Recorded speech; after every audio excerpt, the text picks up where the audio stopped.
Since March of 2020, I haven't run an open mic. It's part of my life I really miss. I'd been doing it for 30 years up until that point. Every Monday night we go down to the coffee shop. Certain years there would be more open mics, but more recently we go on Monday nights down to the coffee shop right around the corner, right outside the window here. And and something I really love about doing the open mics is the opportunity to sit down with people who have that common passion for music and its history and the instruments and everything that goes along with that. And I really miss the opportunity to meet people who are also passionate about this. Uh, I've looked for alternatives. I found a really cool one, which is TikTok. I found a huge community of songwriters, blues players, traditional artists, and I get to just hear their music in its rawest form. One person like that who I've really enjoyed is a guy who goes by the name of Bluesy Dad.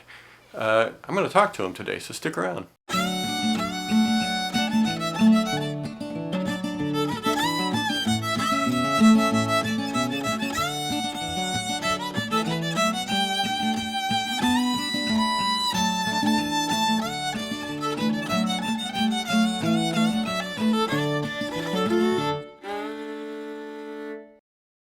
Hey, welcome to Charlie's Open Mic. My name is Charlie Mosbrook. On this week's show, I'm going to talk to a fellow by the name of Bluesy Dad. His name is Jay, and Bluesy Dad is the title he uses on TikTok, and that's where I met him. So let's go to that conversation. Oh, hey, welcome to the show, Joel. Hey, how you doing, Charlie? I'm good. I met you on TikTok, and you go by Bluesy Dad on TikTok. Right on. TikTok has been. We were just talking about this off camera, but TikTok has been really very cool, especially for me during the pandemic. It gives me the ability to reach out and find musicians I didn't know exist all over the world who are playing the kind of music I love. And Bluesy Dad has definitely been one of those people who I've really dug seeing what you've been doing. Tell me about your TikTok experience and how you got in there. Well, first of all, I'm extremely humbled that you even thought of me to bring me up here and chat with me, Charlie, because being on TikTok, I just see so many great musicians, and I'm just always humbled to have an avenue to connect with them. But my experience on TikTok has been it.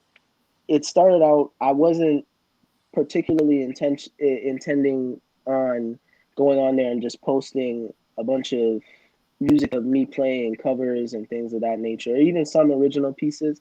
Hmm. Originally, I kind of went on there because it was the beginning of this whole kind of global thing going on, and I had always played guitar. I didn't really sing and play guitar like before TikTok. Like I had never known how to sing and play guitar, but during the pandemic, I just tried to pick something up, and ended up picking up an old hobby. Uh, Hmm. you know, I think every guitarist has at some point that time where you kind of go in your closet and you just dust off your old friend, and you're kind of like, geez, I kind of forgot about you.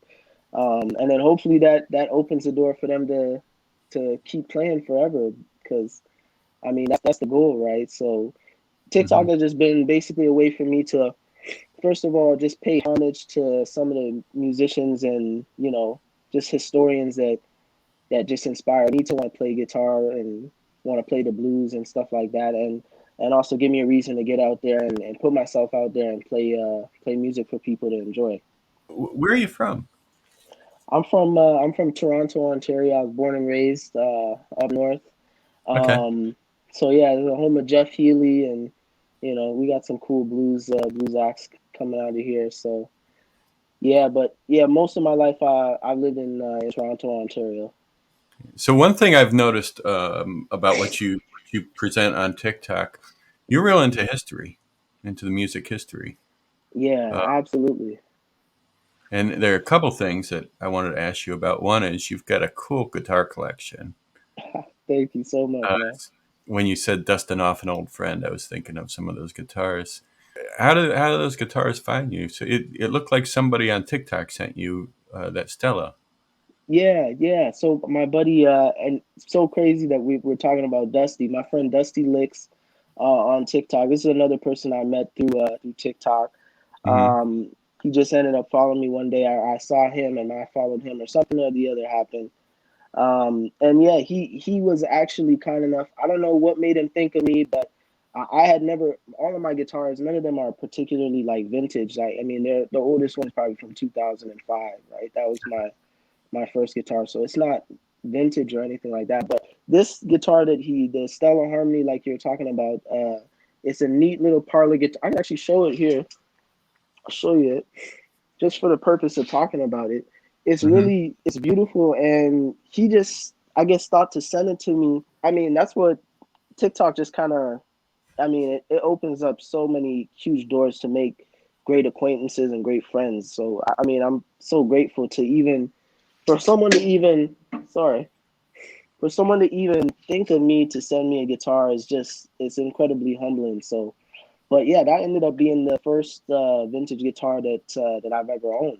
It's so crazy that in a time where they're making, you know, some of the most, you know, detailed and you know, intricate instruments where, you know, there's so much hours of work going into them, they were still able to make such a quality you know, I guess affordable would be the term at the time when these kind of, this one's from the 60s, but some of the even earlier, like I believe even in the 20s or something along those lines, they had some great good quality affordable Stella Harmony guitars, and they became like, from my understanding, a staple within, you know, acoustic blues musicians at the time, just because of course they're reliable, you know, they're affordable at the time, and it's something that you're not going to feel horrible bringing it out to, you know, go to a juke, or say if you were busking or something along those lines. You're not going to feel too bad or feel like, you know, I can't play it too hard. So Hmm. I think that it became a staple in that way, and just having an opportunity to play it and hold it, he said it played well, and it feels different than any guitar that I've played before. So it definitely has a unique feel to it. Has it inspired any original music? I mean, you know, a lot of the time, that's such a great question.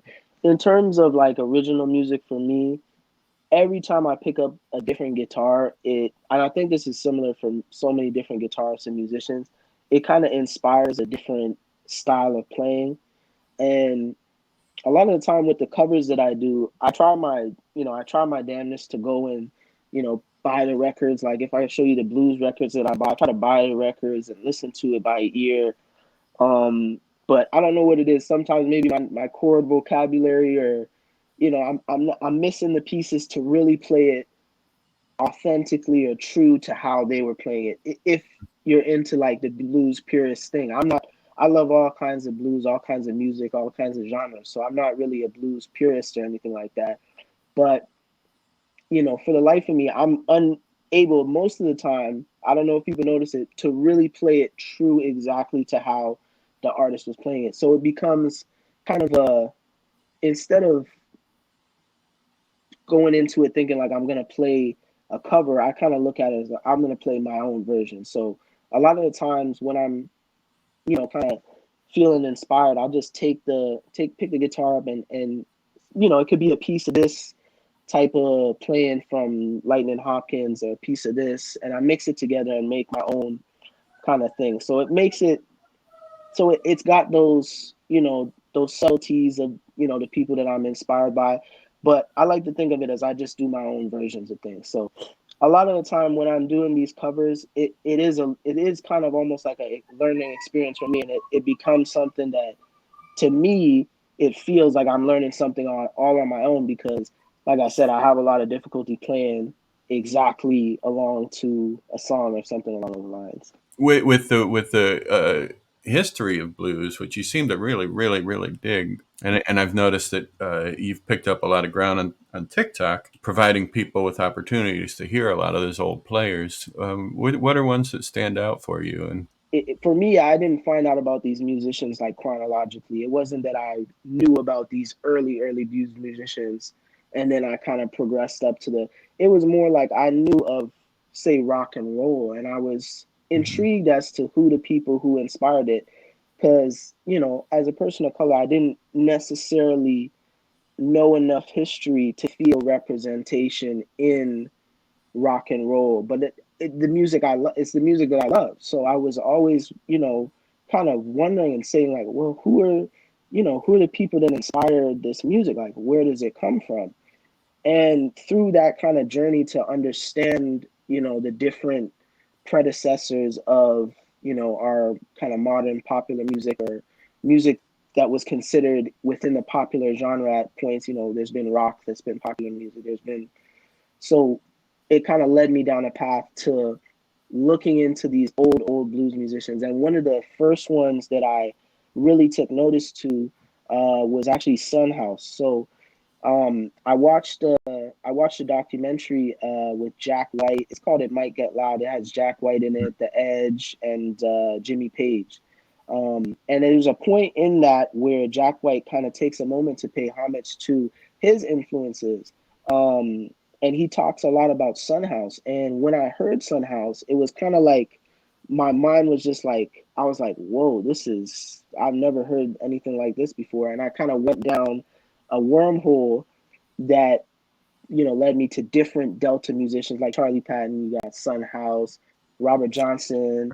You got, I mean, my personal favorite, you know, one of these kind of pioneering blues musicians is Blind Willie McTell. Mhm. I got the records up on my wall. I got Son House up there. I know, like you got fingerstyle players like Elizabeth Cotton. Um, Lightning Hopkins is a huge one for me. And they're all kind of from different regions, but because I don't particularly know the local kind of history. I know the kind of like available history that you can just look up, that anybody can look up. They all kind of, to me, I look at them from a kind of outside in perspective, because I'm not from, the south of the United States. So I don't, that's not particularly my history, but I was blessed to have my dad in my life, so he was able to kind of present to me the similarities between my heritage, which is I'm Caribbean. So Mhm. the kind of similarities between Caribbean heritage and the African American heritage, and the way our music developed. So we had different music that came out of the transatlantic slave trade as well, similar to how the African Americans had these genres of music that emerged out of the transatlantic slave trade. Bringing in banjos and these sorts of instruments, and the artists that really resonate with me the most end up being the ones that I find my playing style is similar to, or my when I try to play their music, it lends itself, my skills lend themselves to their playing style. So I really gravitate to Lightning Hopkins, like I said, Blind Willie McTell, Son House. My first attempts at playing blues music were playing slide. So it just ended up kind of being like I said, a wormhole where I kind of went down and ended up just completely nerding out and trying to learn as much as I can about blues music, which kind of led me to my love of, those artists that I named. Now, speaking of making it yours, you sort of developed your own style from your dad, you say? Yeah, my father's he he was a Caribbean immigrant that came to Canada in like the 70s, 60s, early late 60s, early 70s. And he ended up coming here just exclusively because he wanted to make it big being a musician. Hmm. So he ended up starting one of the first reggae bands in Toronto. And just kind of, moved around our, kind of music scene in the 70s, and he still makes music today. But yeah, he's a huge inspiration in terms of just putting a guitar in my hand as a kid.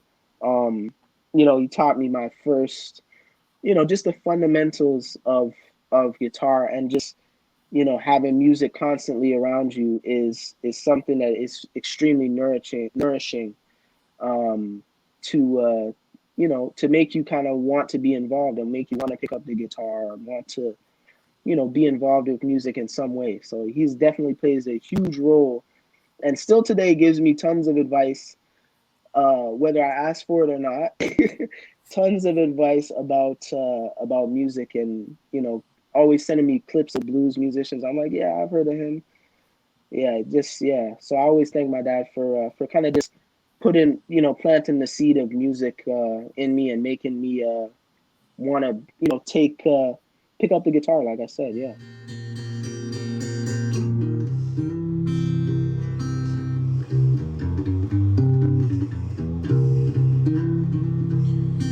Well, I worked old Lou Captain.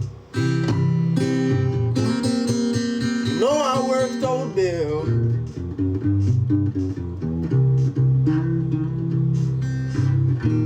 Well, I worked old Lou Captain. No, I worked old Bill.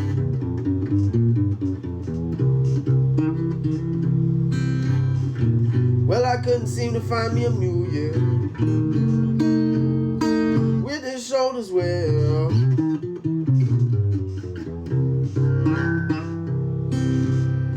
Lord, how can I drive him? I declare he won't go long.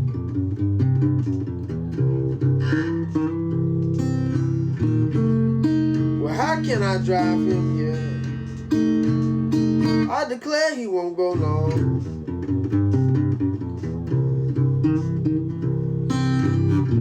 Well, he won't drink no water, yeah. Won't even eat no corn.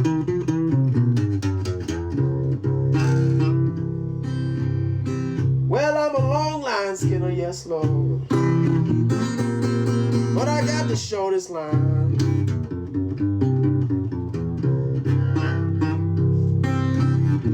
Said I'm a long line skinner, Lord, yeah. But I got the shortest line.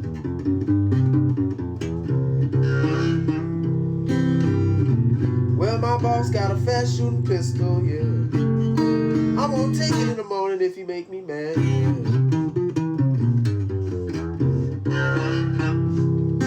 Said I worked old Lou Captain. No, I worked old Bill. Yes, Lord. I worked old Lou Captain. No, I worked old Bill.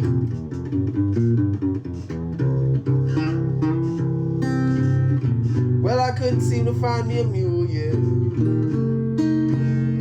with his shoulders well.